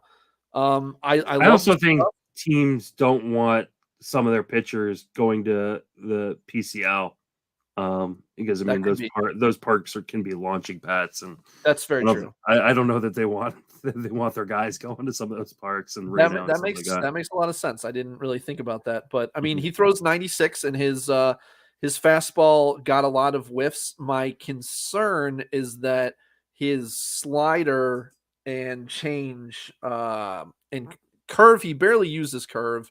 He only uses change 10%. His slider he threw about a quarter of the time, and then he threw his fastball 60% of the time. The problem is that his off-speed pitches got like no whiffs. So that's a little concerning for me, but it's only one start. We'll see. But I mean, you got to be impressed with what he did for sure. And he's going to go for Big Fab next weekend. I mean, you got to be thinking probably in the 200 range is my guess offhand. Yeah, people are going to be really, really aggressive on him. Yeah, I got aggressive on Winder, so I wouldn't have to get aggressive on Kirby. I do. You also don't have to go that hard on. I mean, I guess you did go that hard on Winder, but I don't think you like. What was the runner-up bid? 91, I think. Yeah. Okay. I wasn't messing. No, that's fine. Hey, I get it. And Winder, you and I had a lot of fab. Like I had like 850 or almost $900, something like that, in fab. So like I had plenty of fab to spend. I can understand getting aggressive on Kirby if you want this week, because I think he's going to be up for a while. Like his command and control is really, really good. There are going to be some bad outings, and those bad outings are going to come because he's so fastball dependent. When that fastball gets hit, it's going to get hit hard. So they're going to be growing pains, when there's bad sequencing or he just, leaves a pitch in the wrong spot. He's going to get hit. That being said, like, I don't think it's going to happen very often. I think he's going to be pretty good. I think I will make some $200 bids in some leagues this week. It won't be every league, but if you're in my league and you want George Kirby, you better go 200 plus, because more than likely I'm going to. And just keep in mind, with any rookie starting pitchers, doesn't matter how good their pedigree is, they're gonna have volatility. They're gonna have bad starts. We saw it with his teammate, Matt Brash. No, the other Gilbert. Logan Gilbert. Yeah, we saw it with Gilbert last year. Yeah. I mean, came up, was great right away, went through real struggles, finished strong. But that's they're gonna be ups and downs. It's a matter of, can you navigate them and survive the downs. I think you'll be able to survive. I don't think the downs are going to be that bad for George Kirby. Anytime a guy has as good of control as Kirby, you're a little less worried than you would be otherwise. But he's still going to you have to mentally prepare yourself for that. Like you're going to have those starts, and you're going to be frustrated, and then be wondering why you threw $200 at him. So you have to stick with him if you're going to make that decision to go for it. But Matt Brash got super overdrafted, and then his first outing looked pretty darn good. And then after that, he lost his control and his command, and people started laying off of his off-speed stuff, and he couldn't locate it. And now it doesn't look like he's even going to be a starter. I know. Now they're putting him down into the bullpen in the minors. So, life comes at you fast. Yeah, I'm surprised by that news. Like that was strange. I wasn't surprised by the fact they sent him down. I am surprised that they're already talking about putting him in the bullpen. But I think they want to compete this year, and they do. The way he can help them is in the bullpen, not in the rotation, apparently. So right. And then Alec Thomas, any interest in him? He's interesting. I just don't know what the playing time situation is there. I mean, like, obviously, what they kind of did was with they could move Varsho over to catch more with Kelly on the IL. And so that opens up center field for Alec Thomas, but they can't play Varsho, a catcher every day. Like they're still going to probably use him in center field occasionally and a DH probably too. But I don't know what kind of run Alec Thomas is going to get. But that's why it's interesting that we have a whole week to kind of watch him. But he's another guy who he, in the upper minors, he didn't strike out a lot, 19, 20%, and then down to 14% this year in 115 plate appearances. So he's got some pop, he's got some speed, plus the good plate approach. We'll see if it translates. Those are the kind of guys that I like taking shots on. I just don't know about the playing time yet. Yeah, I think the playing time will work itself out. It's not like one. I think they do want Varsho to catch more because they don't have Kelly for probably 4 to 6 weeks. Right. And then Varsho could play the outfield or DH on the days where he's not catching. But even like if Varsho does play more outfield, like is Pavin Smith the reason why they're not going to give Alec Thomas full run? Yeah, Seth Beer has been getting less and less time, and he looks bad. So yeah, this is not. They'll figure it out. Like this is not a great lineup, so he could get. Thomas is a top 25 to top 50 prospect, depending on who you're asking, and good hit tool. I think enough power that plays, some speed. Like I think he another one of these, maybe more prime Andrew Benintendi, like where he's a potential 2020 guy. I don't think he's ever a superstar, but I think he could be a really, really interesting guy. And if he's available, I think you take the gamble on him. Yeah. I definitely think he's worth taking a gamble on. So if he's probably going to play a lot this week, so I think he's going to be another guy who goes probably in that 100 to 150 range. All right. I think that's it for the show, right? Or I think there's one more thing on the list. I think it's something that you've been looking forward to talking about all night. Oh yeah, sure. I'm super looking forward to talking about this. Let's talk about the Earth Leagues and how they're going. Earth Leagues. Yes, sir. So in our second year of Earth, where we expanded by double the amount of leagues, we now have 10 leagues. Well, Justin, I have some good news for you. Yeah. Even with you dragging them down, Barf is still 4th out of 10. Hey, I'll take that. Bad. Now, last week I have because the guy who provided this to me was I think I sent it to you or someone. I just had his name. It is Bart. Someone. He's in the which league is he in? I think he's in Wharf. But he gave me a spreadsheet where you auto calculates, like if I copy and paste the standings from the NFBC site, I can see then which leagues have how many points. So Glarf was apparently in first place last week. Then this week we're all the way down to 9th out of 10. So yeah, things are moving. Like things are moving. It's super early. Arf was in 8th, and now they're up to 4th. So yeah, it's way too early to read too much into it. But leading the way right now is TARF, which is the Texas League, with 11,762.5 points. Second place is Turf. Then we got Surf. That's the Canadian League. So Turf is the Turnpike League. So that's New York, New Jersey. And then Surf is the Canadian A Roto Fantasy League. So that's the Canadian League. And then Barf is yours. That's the Bay Area. Wharf is Waffle House, which is the southeastern. I love that southeastern U.S. League. Yeah, that was when he threw that name out. Everybody, because I was in the chat at the time, everybody just was like, "Yes, that's our name. We're Wharf." Yeah, they were so excited about it. I was laughing my ass off. And then Nerf is the Northeastern League, so that's like I guess it probably covers part of New York too, because Chris runs that. But it's different than Turf. So it's like New York, it's more New England, New England area, yeah. Mm-hmm. And then we got DARF, which is the DC area league. They're in 7th. We got SLARF, which is St. Louis. They're in 8th. We've got GLARF, us in 9th. That's Great Lakes area. And then bringing down the anchor in 10th is SCARF, which is the SoCal league. So, maybe like Bellinger smoking a little too much weed. instead of playing fantasy here, but it is early though. But newcomer Tarf, congrats to you guys for a month in being in first place so far. So still a lot of time. There is so much time left. Just like anything else, don't take your victory laps now. Save them. Michael Govier, good friend of ours, in first place overall in Earth.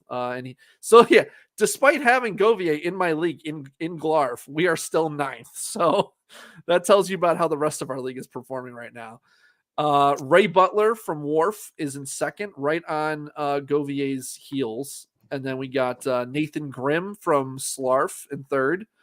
Did very well in TGFBI last year, if I remember correctly, too. I think Nathan was a top 4 team. Yeah. James Gainey from Wharf is in fourth, and then Ian Swerka in fifth from Scarf.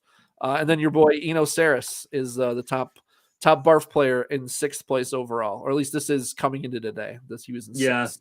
Things have changed a little bit, but most of those guys are in the top 10 at this point. Yeah, and then I was 13th coming into the day. I think I've lost a couple spots. I think I'm down to like 15th now. You're 13th right now, so you're good. Now let's go find Justin. I'm scrolling. Hold on, I gotta scroll down a ways. Hold on. I am 140th as of today. Are you still behind Jake? I am.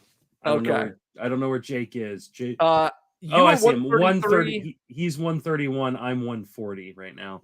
Okay, so he passed you. As of before the day started, you were in 133rd and he was in 136th. I'm like, Jake, you gotta get your ass going, dude. Come on. It's things have not gone well. I've mentioned this a little bit already. A little bit.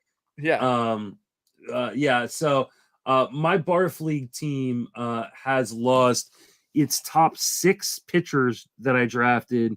And I lost Will Smith and Dylan Floro, who were my top 2 closers. Thankfully, got Floro back today.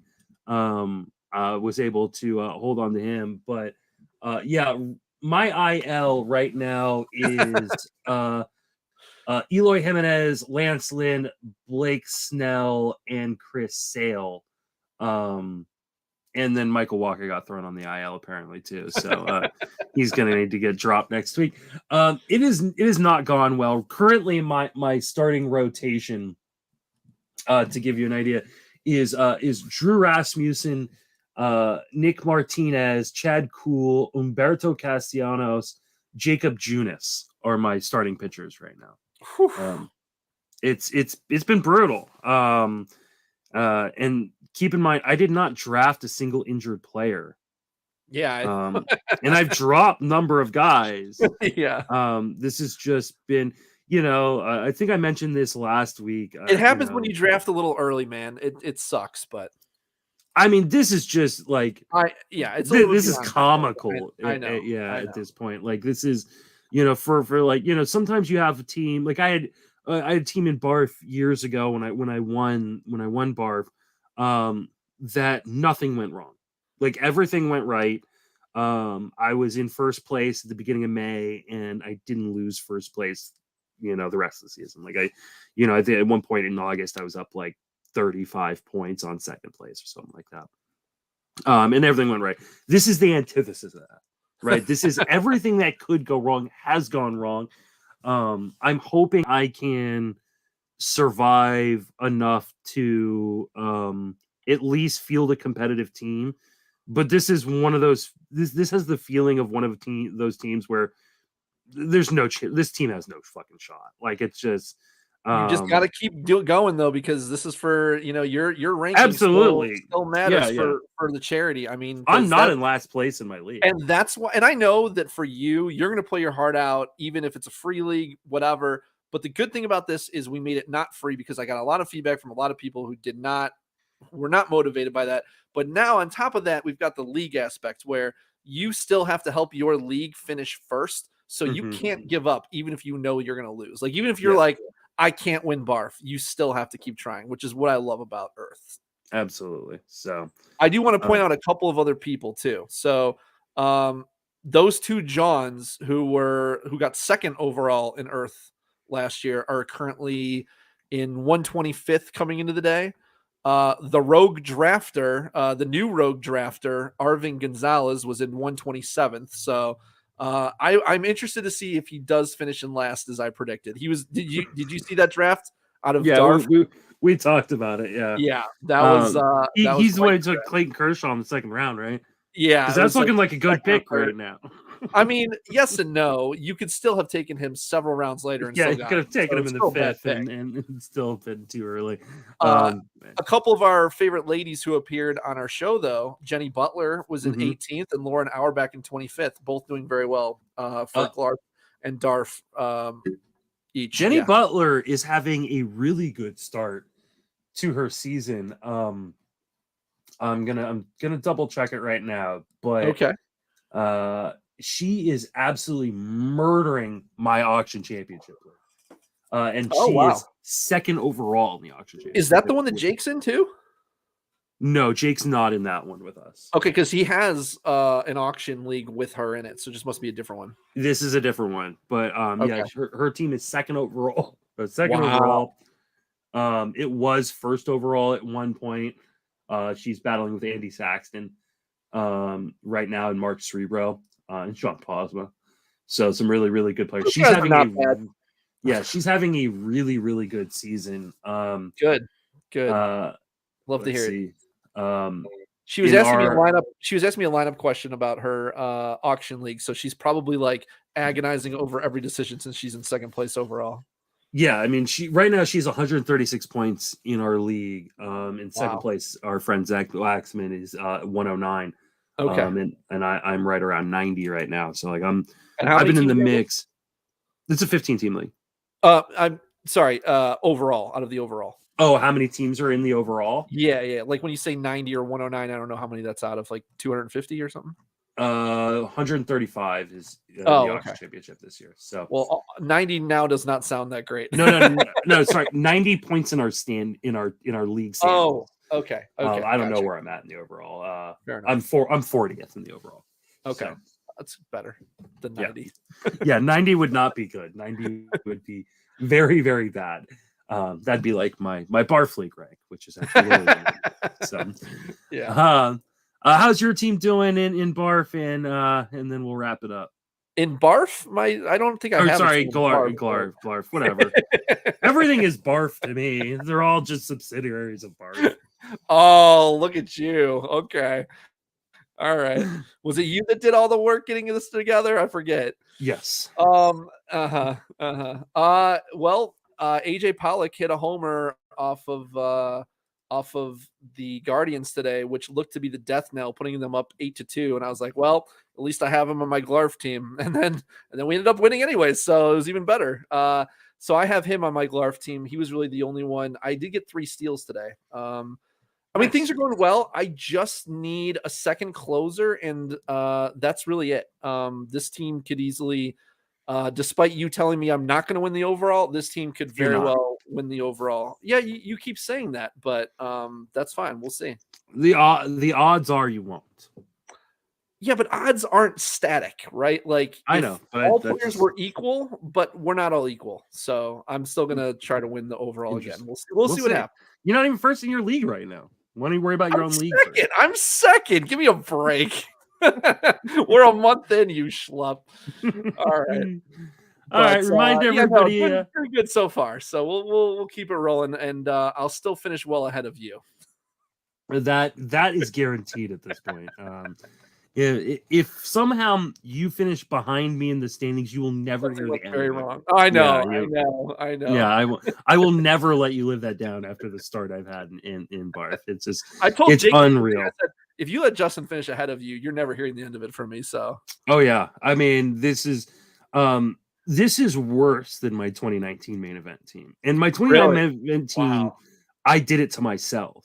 This is, I mean, and that team had unreal bad luck too. But like I gave it like a good head start down the hill before it went off the cliff. Yeah. This one I drafted what I thought was a pretty risk averse team, and apparently not. Because I think this is for those people who like to say, and I think it does have truth. every player has injury risk, especially pitchers. Oh, I yeah. just got all of the bad luck. But like you said, all I can do is keep grinding and hope that, I can grind enough until I can get my guys back to make it a competitive team so I can help my league. Yep.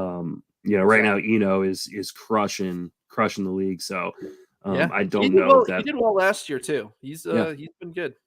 He's been really good. So, all right, that's going to wrap us up for this episode. Dave, remind everybody where you can reach and what you're working on. Yeah, at Run DMcD on Twitter, and you can follow our 2 starts for the current week and the next week on Rotosaurus.